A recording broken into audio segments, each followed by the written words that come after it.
นะอันนี้ก็ฟังจากหลวงพ่อเลยเอาละศรัทธาพร้อมแล้วเนาะ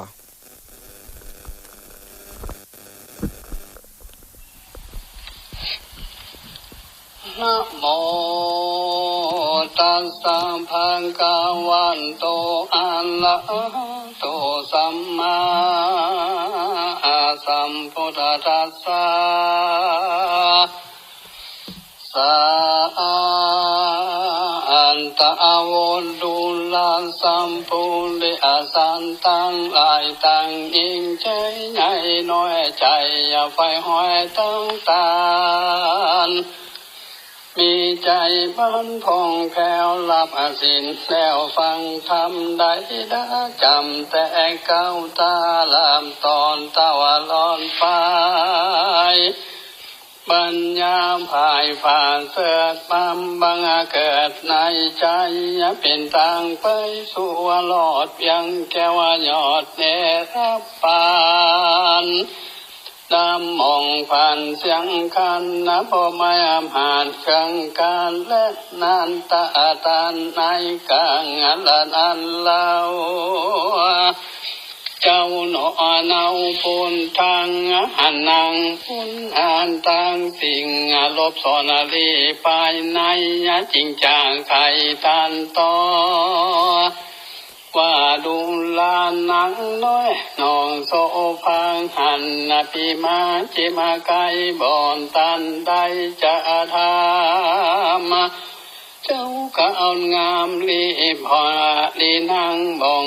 อยู่ทานานำสั่งใจทำหูมาหิงปีลุกติหนกายนอนมีใจบันพังไข่หันนาคนงามไข่จะทำกับถอยว่านางย้อนซอยมุนนาสันใดจังมาอยู่สร้างไม่ทำกวางดงอริหรือเป็นยักษ์ขีนิงป่าไม้ลึงเป็นเต็มป่าไทยไปบนอินตามตนเจ้าฟ้าหรือเป็นผีปังดงดอยผีกองก้อยอยู่เฝ้าตามป่าสาวดงตันจุงไข่ปันบองกาวหูข่าวขี้ยาแดเตตีนานังตั้งสีบุญนาฟังขี้ยังก้าวถอยแห่งใจมาน้อยไกลจริงจากรรมไปโปจาว่าเฮาขาตั้งสิ่งมาอยู่ตีทำกว้างย้อนกรรมสังเริ่มอ่อนได้เพื่อตอบสายองค์แม่ข้าองค์แม่ข้ากาพังพ่อแม่ข้ายกาผักนี้ลาจากเปิ้นนั้นกรรมบันดาลทงอยู่ได้มายุ่งจอมกันในดวงตันป่าไม้วังแต่เปียทายบุญนาอยู่ในจะใครหุ่งจือเบียอยู่น้ำได้จุงจางใครเก้าจีได้หัวที่ตามมี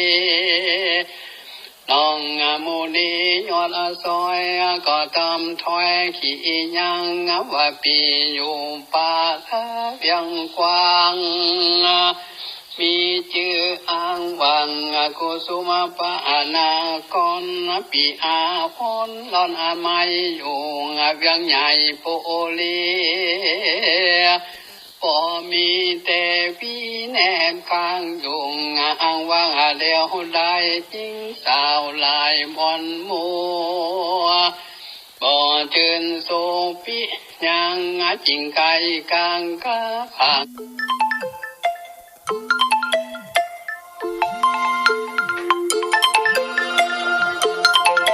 ป่าสาวดงขวาง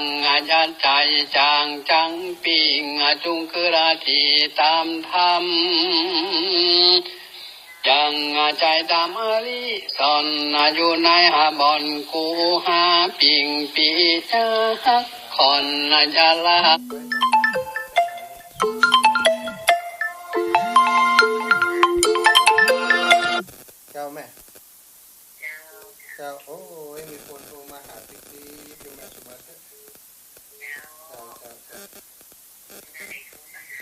จ้าเจ้าแม่เจ้าสาธุนะแม่เนื้อห่วงอเวจีตกหลุมพรางต้องช้ำหรือดีมาเปลี่ยนชีวิตของเราตันตังภะคะวันโตอะระหะโตสัมมาสัมพุทธัสสะสันตะวุดุลังสัมปุริอาสันตังหลายตังยิ่งใจใหญ่น้อยใจอย่าไฟห้อยต้องตานมีใจบ้านพองแผ้วหลับสินแล้วฟังธรรมได้จำแต่เก้าตาลามตอนตะวันร้อนไปปัญญาภายผ่านเสือปั๊มบังเกิดในใจเป็นทางไปสู่หลอดยังแก้วยอดเนรปานดำมองผ่านเสียงกันนับไม่อำหารเครื่องการและนานตาตานในกลางละนันเล่าเจ้าหนอเนาปุนทางหันนางปุนอ่านต่างสิ่งลบสอนลีภายในจริงจางไทยตันต่อว่าดูลานนางน้อยน้องโซพังหันปีมาจิมาไกบอนตันได้จักก็เอางามลีพอลีนางบองอายุทานานำสั่งใจทำหูมาหิงปิโลกติหนกายนอนมีใจบันบางไข่หันนาคนงามไข่จะทำกับถอยว่านางย้อนซอยมุนนาสันใดจังมาอยู่สร้างไม่ทำกวางดงอริหรือเป็นยักษ์ขี่นิงป่าไม้ลึงเป็นเต็มป่าไทยปลายบนอินตามตนเจ้าฟ้าหรือเป็นผีปังดงดอยผีกองก้อยอยู่เฝ้าตามป่าสาวดงตันจุงไข่ปันบองกาวหูข่าวขี้ยาแดเตตีนานังตั้งสีบุญนาฟังกี่ยังก้าวถอยแห่งใจลมาน้อยเดินไกลจริงจากรรมไปปอจาว่าเฮาคาตั้งสิ่งมาอยู่ตีทำกว้างย้อนกรรมสังเดิมอ่อนใดเมื่อร่มตอบสายปองแม่ข้าปองแม่ข้ากาพังปอแม่ข่ายกาผักนี้ลาจากเมื่อนนานกรรมบันดาลทรงอยู่ได้มายุงจอมกันในดงกันป่าไม้วังแต่เปียทายบุญนาอยู่ในจะใครหุ่งจือเบียอยู่น้ำได้จุงจางไข่เก้าจีได้หัวที่ตามมีน้องมูนียอดซอยก็ตำถอยขี่ยังว่าปีอยู่ป่าเพียงกว้างมีชื่ออ้างวังกุสุมาปานากรปีอาพนลอนอาไมอยู่เพียงใหญ่โปลีพอมีแต่พี่แนมข้างยุงอ้างว่างเดียวได้ยิ่งสาวลายบอนมั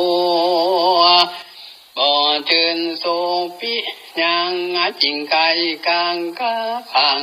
ดีละจากเพียงใจอุตสาใจใต้เต้าดันป่าเต้าตรงขวางยันใจจางจังปิงจุงคือราทีตามธรรมจังใจดำอริสอนอยู่ในหาบอนกูหาปิงปีฮัก คอนยาลาตอดนีไกของหันใจตัวข้านภาคน้ำมังหังและนานตั้งสุตัวในกังละนั้นเล่านั่งโนเนาตั้งสิ่งได้นาทีขีญาโนปุถธาน้อยอนันต์นามาโอกาสไขปันจริงปังกันนาบจ้าองมายุทาพระจันทร์ก็เลยหันนอนเอากำบ่เศร้าใจเดียวจริงจะเลี้ยวตันต่อว่าดูลานเจ้าน้อยนองคนงามขาจิงลำตั้งสิ่งบิจายกียินดีตีบุญมีเจ้าฟ้าได้พังนามาหังกว่ากำจังปีไทยจังกวายได้กำโบอาลานใหม่แต่ก่อนเจนปูมอนปีตาสอนสืบปึงเป่าว่ายำเป็นสาวเปิ้นดูให้ยำเป็นไม้เปิ้นดูแขนเพื่อเจ็บแกนแสบไม้ปานใดเครื่องขิงหนอมูอานีน้อยอานันก็อาการกรรมไปว่ากรรมอันอะไรก็แล้วมองอาการแก้วเสียธรรมจากไทยกรรมทวนทิ้งก็แม่นที่สัจจังแลนะว่าอ่านแล้วนั่งนอแก้วทั้งสิ่งมีใจกียินดีจริงไผว่าติตันต้องว่าดูลานเจ้าน้อยนอคนงามยิ่งพนมุ่งยินดีไปอยู่เพียงใจจอมปีไปนางนิจังป่าดงนาโนปนท่าน้อยนานฟังโออาการปันมายมีใจภัยจินจ้อยก่อปายอดซอยตั้งเสียองจางเตียดงตันเล็บพายพันเตียวไตดันป่าใหญ่มาสู่จังติโยปุลีอันนวันหอมโอนิยอดซอยและนางน้อยบุญนางปังลังมาลายจัดได้อาศัยบาทรวมกันบุญนั้นเป็นปุณณนพันทรงยุงได้มาจู่ความซ่อนแก้วว่ากูบอนปุลีส่วนนอโมนี่นุ่มเนากันตายเต้ามาสู่ยังที่อายุในเมืองกองปางนางบุญเรื่องตั้งสิ่งขึ้นไปตีไปบุญยังอ่องชนฟ้าสันก็มีอันเล่นนาตะตรงปะลังปะทาจะละมาดับนั้นไปนางบ่เนินจะ7 วันเข้าปางกันตั้งมุงมีอามาลโกและเสนางตั้งโยธาพร้อมนากงมาโยกนังโนลานตั้งสิ่งเป็นทีเตวิยุงปุริเมืองกวางจอมเจ้าจังปุนทาจุมเสนผู้เท่าอังมาเก่าผู้ใหญ่ตั้งไฟใหญ่ยิ่งใจตั้งป่าถวายใจจงตามหนโลกโบราณมีพระกันบ่น้อยตั้งเก่าถอยถวายปอนที่นี่จังวันนา จาเราถึงเต้าเจ้าบาปนานตั้งเสนบามกลางงานปองคำอาคาเกคา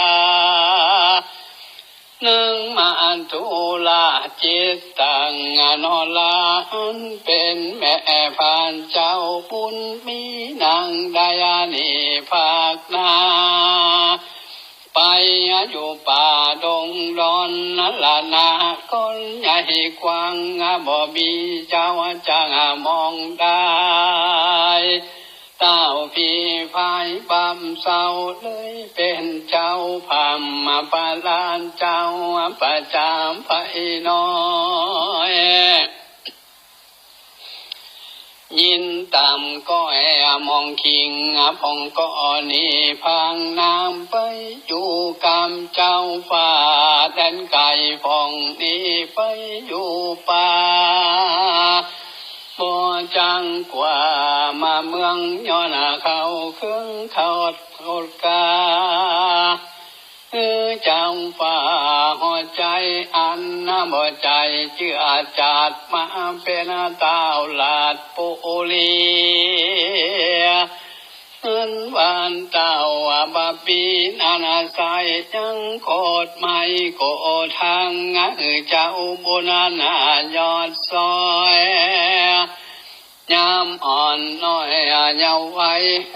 ผ่านไปดันปังสอสราลาตั้งวันตนหัวจันตันเต้าเสริมมาหูข่าวขี้ยังว่าผลเธอน้อยอ่อนลือดีดัวบอนโกสมมันพระนกรเต้าโหทอนที่ลานจริงบอกอามาตังตาว่าวันพุ่งนี้นางเมื่อเจ้าเฮาจังเก่าไปสูงจังที่อายุโกสมนกรข้าผู้ทอนนอลาความนาเป็นพิงเจ้าผู้อาลีเก่าแล้วอังมาแก้วบ่จาห่างจังมาเร็วไว้ก็มีและนางกันกะละวันมาลอดต้นเต้าย่อนบับนางก็กายกาญาบาดขี้จังตัวงามลีปุ่นลำวันมัวจางที่อายุงปาลานะสิ่งละดงที่ป่าไม้นับอ่านได้หลายวันก็หลอดภัยพันสู่เข็นแดนพระเตสีมังแห่งนอพุทธบุญใหญ่ก็มาจวมควายปันไม้ยังแม่สายใจแรงบองแห่แทงสุนปีโยนทาปีบนมงก็จอดยังโยหิมต่างแป่งตูปางยังจอดหิวอ่อนไม้หายก็มีหันและนานส่งโพธิอาสันโตอันว่านองโพธิอาสันเจ้าบุญนางได้หัวขี้ยาโอกาสว่าเกิงว่าศึกมามปาดต่อจนก็ฮือลีพุ่นมวนมุงพร้อมหน้าอยู่บัดเดียวแล้วลิมเร็วขี้จางตัวเอกอ่างงอนจากนาก้อนกว้างใหญ่นำพลภัยมวนหมู่ไปนางสู่ดงควางดันตามตั้งบ่อจอนต่อตาวหลอดแม่สายก็หึงลีปนไหลมวนหมู่จอดยังอยู่ตามนาก็มีเล่นนา ตีนันเต้าบับนาใบบางกันนะเจ้านอลาพุทธทานตั้งเสนาบุญโมจอดยังยงหิมฟังก็ปังกันฟังไกกาย้อนเต็มปาดาทุนใจลงแม่สายไหลละลานโยธาอาจวนมุงกันลงสู่แม่สายก็อาจย้ายบ้านก็ดังขันนิมยงกลางแก้วกูแม่สายดังจักตายกังห้องส่งเสียงร้องเนื่องนั้นส่วนเต้าหอจันบามกาขันตมปองธรรมคาเจ้าพุทธาก็เววาไว้วันสตานาลันตั้งตัวใจยิ่งกว่าเรือละมันอยู่กลางน้ำแม่สายเต้ากวานตายไหลลากหายใจออกปากโซทรงก็ย้อนบาปตัวสังก็จักขานเจ้าหนองพุทธังนั่นแหละนันตินันพระญาบาปเศร้าอันนอนเอาบุญมิงก็อันจุลีกามาไว้ของพระบาราไทยตนยุดโยดใต้ภายพลคุณนางช่วยนำเปิดยุกย้ายห้องจากค่ายเครื่องเคียได้ส่วนสดีจืนจอยแล้วหมู่ข้าคอยตั้งลายยังขอถวายเวียงกว้างให้เจ้าสร้างเรื่องลายปาลานะสีใจแก้วกูคืนเจ้ายุงเดิมอ่อนนองผู้ทอนน้อยนานก็ฟังโอกาสขี้ยาแห่งเต้าบามนางบาไปกาเด้งควายตามธรรมหูว่าเต้าหอคำไปบาตันห่างกานำนาบัดนี้นายอมอ่อนนาทิติอภรวางลาใครขี้ยางกาวาอังบอกกาดังเดิมตีนอโมดีบอจาสวดมนต์กาถาเต้าบับนาผู้ใบพร้อมจังไฟโยทางงานคำกาแม่สายก็ปางการหายออกได้พร้อมมาจังไฟจุคนน้องตาสามปุญญาซอยก็เก้าถอยไข่ปันสอนเต้าหัวจันยศอาจได้หูควันกองธรรมว่าดูลานเต้าหอคำเผยมวันมัวแม่นไข่โยนส่วนสะดิงจุงปังกานานีเป็นอาคารตั้งมายามาดมูอาดัมยากาตัมกัมญาคือว่าบามมานาจังปังได้ตุกตำไตอาเวจีส่วนต่างดีมังกวางเปิงกาลสร้างเรียงไรมีสินสายสะอาดจังได้ขาดต่างบุญตานนนจะใจจักป่าได้สูงขีดส่วนสาธิจัดนี้การตายจากนี้เมืองคนยอมมาเอาตนไปเกินนาทีพาเสินกะเสมเสียก กันนองมูนีน้อยนานเก่าเสียงขันสุดกรรมตะหอกรรมมนมัวอามานกูเตรียมใจแสนนาในทวนอนานตั้งไฟฟ้าพระอาจารย์ต่างไว้สังคมเก่าจังบอกเราใครปันว่าจังปากันดวนนางกะตำดังเจ้าฟ้าจะสอนทรงโพธิสันโตอันวางมหาสันเจ้ากันบอกเราจะสอนเจ้านากรหนุ่มเท่าตังเต่าเจ้าห่อคำมีนานำวันหมูเขาก็ปิกาสู่คืนเมืองโนทาเรื่องหนุ่มเท่าอังมาดกาวแลแส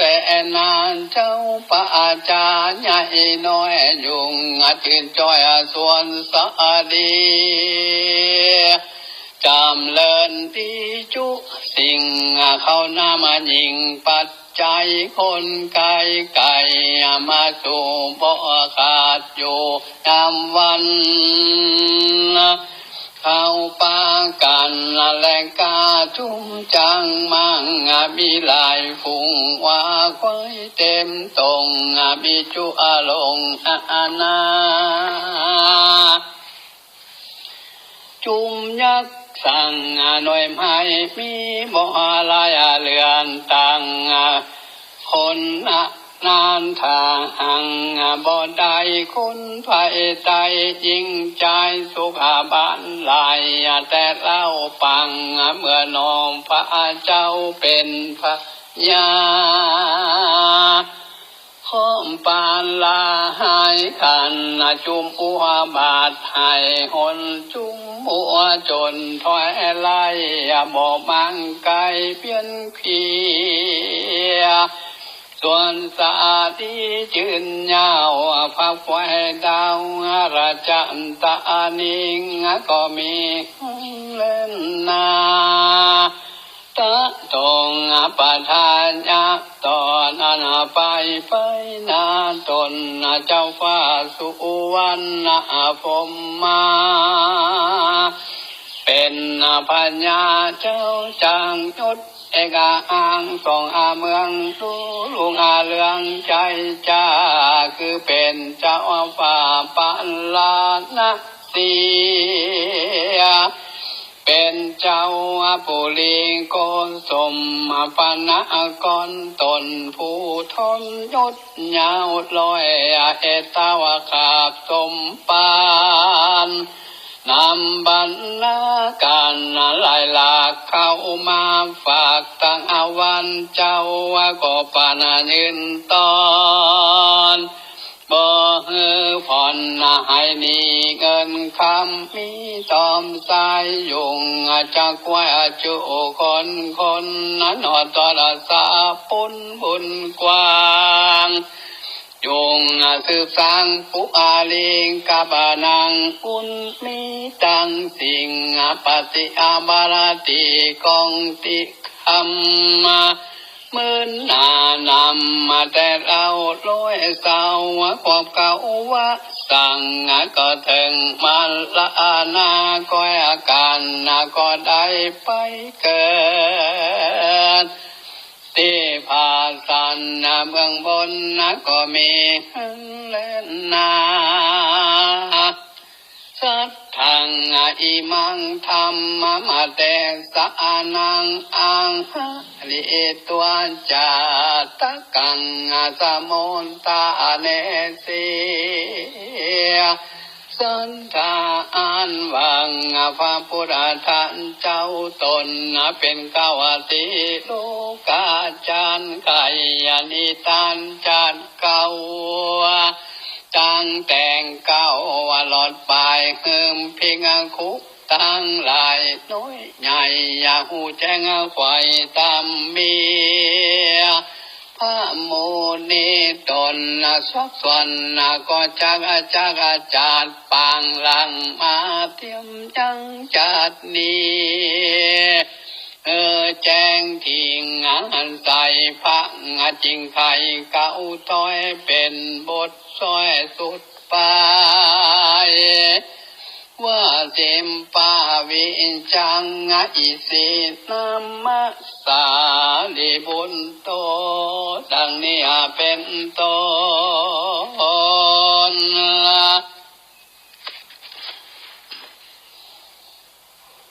ความพิงกะเอาเวตุลามพิงคูตั้งหลายตนเป็นสายอังอริยันเจ้าทุกข้ามาเจ้าภาวนาอันนว่าเจ้าสิมปะวิจารละสิ่งมีศีลอดีวิเศษอยู่ในเขตตรงนาในกาลนั้นใส่กึ่งหักมาได้ภาสังลิบุญเตลาในกาลบัดนี้แลนาสังกงเต็งวาลานจางอันนวพาญาอินตาเจ้าป่าด้วยเจ้าหนอลามพุทธาในกังละนันใส่กึ่งหักมาได้อนุอรุณทะเทลาในกังละบัดนี้แหละนาปงคาลาปัตตงอันว่าพระญามปงกลปัตตะบุญมีเจ้าของวิเศษภาพยังยักแผดบาปนางในกาลนันไซคือห่างมาได้พยามเปิ้นเสนในกลางลาบัดนี้แลนาอันนายพันบามกาอาสั่งไปขันนองพุทธาในตรงนังปะไมกึ่งหักมาได้เต็งวัตระเทศะในกาลาบัดนี้แลนาอันว่านังมาตุลาจิตตังดิจากปาติยุงเข้าไปสู่ดงลีทุกเครื่องขิงอยากไล่กึ่งหากมันได้นังตันทานให้การละบัดนี้แลนาอันนว่าปูกรรมการหังและนางสากุอาลามาญาน้อมปนทางเลี้ยงไว้คือหังมาได้ปัญญาสลาลิตุทุทะนะและนางสาลีมหามญาอันเป็นปุณธะปิตังพุทธมันตาปุณตาจะปุณตาเจ้าให้กาลปันนิแลนาอันนวานางองปาติกังเกิดดงอนาธรรมกว้างได้มังอยู่สังปุอาลีจอมนองมูลีบุญใหญ่คือหักมาได้นางยาทรงทาลาพิมปานนายกาลาบาราลีและนางอันนวปัญญาพุนมัวเสนาโกงลายลามอันติดตามหลังลูจอมพระมาญาพระญามาสัวพันภายยังแม่สายไหลแหลงบ่เหือดแห้งนองไหลก็บ่ใจไฟอึดเล่าคือห่างมาได้แก่เจ้าปิกโกเจียงคาน อันเป็นปังอริวานพันตานทางอาการตานใน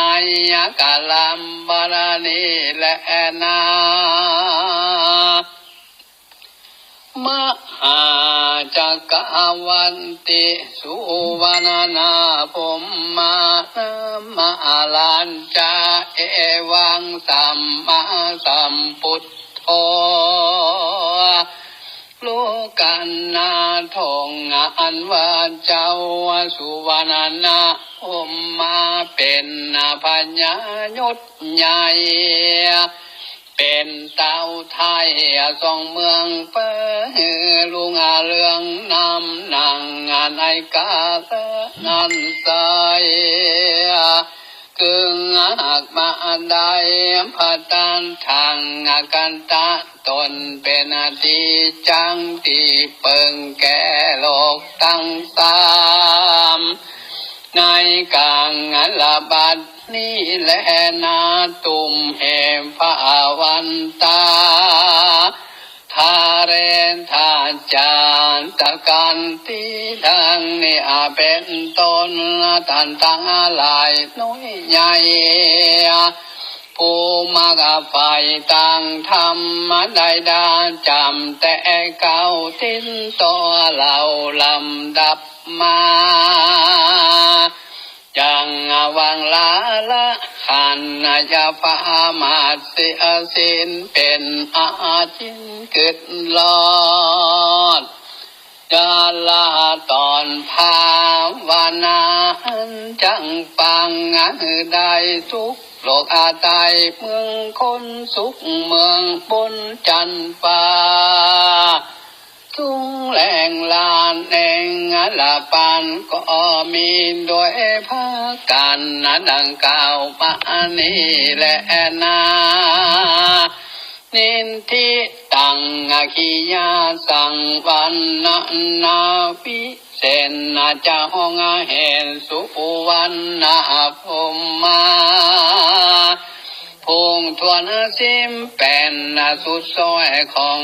ปอน้อยปอนันตั้งอาจารย์มื่นวัดอันนังแข่งขัดเรือลายตั้งยิงใจหนุ่มเทาจุงเตียงเต้าส่วนสาดิงเด็ดก็บางกุมโซมาเลนสังละเด็ดแล้วเต่านี้ก่อนแล้วสาธุสาธุสาธุศรัทธาญาติโยมได้ฟังโดยกันไปแล้วเนาะหลวงพ่อท่านพระครูอุดมศิริทัตเจ้าคณะตำบลหัวฝายเจ้าคณะตำบลทุ่งฝายเนาะแล้วก็เจ้าอาวาสวัดศรีภูมิมาได้เทศจบไปแล้วโอ้อีแม่ลายรอบแล้วอีแม่เฮาจัดรายการอยู่ย่ะพอดีเจ้าแม่จัดรายการอยู่นะเจ้ารายการเนี่ยไม่ได้ฟังรายการใดก่อนใดก่อนนักการอ่านอีก่อนนะศรัทธาญาติโยมโอ้อีแม่โทรมาเป็น10สายเพิ่นก็กดหนีอย่างใดก็ได้ขอบคุณเด้อศรัทธาญาติโยมวันนี้ขอสุมาอภัยครุกครักตั้งแต่ต้นมาละเนาะตั้งแต่อาตมาเข้ารายการมาก็เดินทางอยู่นะแต่พยายามจะเข้ารายการให้ได้เนื่องจากว่าถ้าบางอันเนี้ยสัญญาณมันจะตัดสัญญาณต้นสังกัดที่วัดบุญญาวาส 106.50 มันจะตัดไป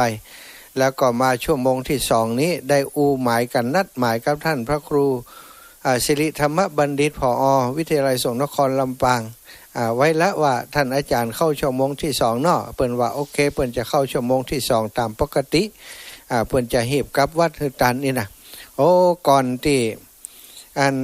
จะอาตมาจะปิดเครื่องสักกรรมนี่ก็เพิ่นไลน์เข้ามาว่าท่านอาจารย์มหาเข้าต่อไปเลยเนอะผมยังบ่ถึง ยังแวะวัดบุญญาวาสหาหลวงปู่พระราชธรรมลังการอยู่อีวะก็เลยได้ติดต่อน้องๆเพราะว่าสัญญาณที่วัดบุญญาวาสมันตัดไปแล้วสถาก็เลยติดต่อใหม่ก็ได้ต่อสัญญาณกว่าจะเชื่อมสัญญาณลิงก์ได้แล้วก็กว่าจะเปิดเทป ที่หลวงพ่อเปิ้นส่งมาได้เนาะความจริงหลวงพ่อเปิ้นจัดสดก็ได้หน้าทานเปิ้นมาจัดที่ลิงก์ที่อาตมาก็อยู่หิมกันเนี่ยแต่เปิ้นอันส่งอันเสียงไปที่ของท่านผอ.มจร.พุ่นน่ะแล้วจากนั้นผอ.มจร.ก็ส่งมาที่อาตมาแหมพอเปิดอันเข้ารายการไปเปิดให้ศรัทธาญาติโยมฟังไปสักจำลำโยมเปิ้นโทรมาเบอร์ที่อาตมาใจเปิดน่ะศรัทธา มันก็เลยทำให้เสียงถูกตัดถูกนี่ไปนะก็เลยต้องมาเริ่มใหม่ก็ขอสุมาอภัยแต่อย่างใดก็ตามศรัทธาอีปล่อยอีแม่ก็ได้ฟังน้ำฟังธรรมแต่จากหลวงพ่อท่านพระครูอุดมศิริทัศน์เต็มอกเต็มใจเนาะจบม้วนไปได้ในวันนี้นะลุ้นกว่าเปิ้นโทรมาแหมศรัทธาก็ขอสุมาอภัยศรัทธาญาติโยมที่โทรมาระหว่างที่อาตมากำลังจัดรายการอยู่นี่จำเป็นต้องตัดสายเพราะบางเสียงมันจะซ้อนเข้าไปในรายการของเปิ้นเนาะอยู่คุมคอมพิวเตอร์อยู่นี่มันจะเสียงมันจะเข้าไปปุ้นเลยฮับสายบ่ได้แต่ก็ขอบคุณนะที่เปิ้นพยายามโทรมาอย่างโยมแม่ตะกี้น่ะโยมแม่อยู่ดอยสะเก็ดปุ้นนะเมื่อ85ปีแล้วสถาโทรมาให้กำลังใจทุกวันเวลาเข้ารายการก็โทรมานอกรายการก็โทรมาคนเฒ่าเปิ้นจะง่อมจะเหงาอยู่คนเดียวนะ85ปีแล้วก็อยู่คนเดียวแต่อาศัยธรรมะนะฟังธรรมะจากครูบาอาจารย์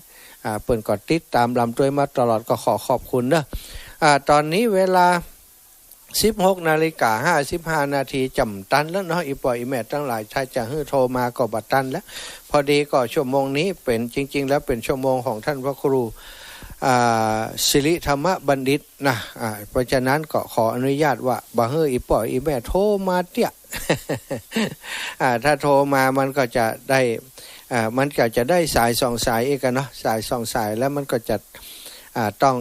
พักต้องยั่งไปแล้วบ่ได้ได้จากกันให้จบรายการสักกรรมวันนี้อาตมาภาพและท่านหลวงพ่อท่านพระครูอุดมศิริทัศน์ท่านพระครูศิริธรรมบัณฑิตขอขอบคุณกับศรัทธาเฒ่าแก่อีแม่อีป่อทั้งหลายเนอะที่ติดตามรับฟังรายการศิริธรรมกำเมืองในช่วงของธรรมเทศนาแบบพื้นเมืองซึ่งได้รับเมตตาจากหลวงพ่อท่านพระครูอุดมศิริทัศน์ได้เมตตาเทศให้ศรัทธาอีป่ออีแม่ฟังเสียงที่ท่านเจ้าทั้งหลายได้ฟังจบลงไปแล้วนั้นเป็นเสียงของพระภิกษุสงฆ์ที่อายุพรรษาการนักแล้วเนอะศรัทธาญาติโยมอายุได้ถึง75 ปีเนาะก็ยังมีพลังเสียงที่สมบูรณ์เทศได้อย่างสมบูรณ์แบบเนาะถวายความเคารพทุลงกิจครับแล้วเสียงใครนะเสียงแค่อาจารย์มาป่ะไม่ใช่เสียงผมครับหลวงตาเป็นเสียงของหลวงพ่อที่เทศอ่ะใช่หลวงพ่อพระครูอุดมศิริทัศน์ครับโอ้โหเก่งนะโอ้ท่านเก่งอายุ75แล้วนะลองตา75ออกกับผม2ปีโอ้75ยังพลังเสียงยังแข็งแรงเพราะดีนะใช่ๆๆเสียงเพราะทำเข้าแก๊ปดีอ่ะจังหวะทำนองได้หมดแล้วท่านผมฟังผมนึกว่าอาจารย์เทศนะเนี่ยโอ้ผมเทศไม่ได้ครึ่งกะพีหรอกผมใช่ผมถามนี่ไงนั่นน่ะท่านเทศจริงๆนะใจดีมากๆอันดับ1เลยนะใช่ๆอันดับ1ของลำปางสาธุครับหลวงตาครับผมศรัทธาญาติโยมเนอะเวลาตอนนี้ 16:58 นาทีก็ขอคืนเวลาให้กับทางสถานีขออำนวยอวยพรให้ศรัทธาเฒ่าแก่อีป่อยอีแม่ทั้งหลายติดตามรับฟังรายการศิริธรรมกำเมืองในช่วงเวลานี้ทุกท่านทุกคนทุกพื้นที่เนาะขอให้ท่านเจ้าทั้งหลายอยู่ดีมีสุขเนอะจัตตารโอธัมมาวัฏันติอายุวันโนสุขังพะลัง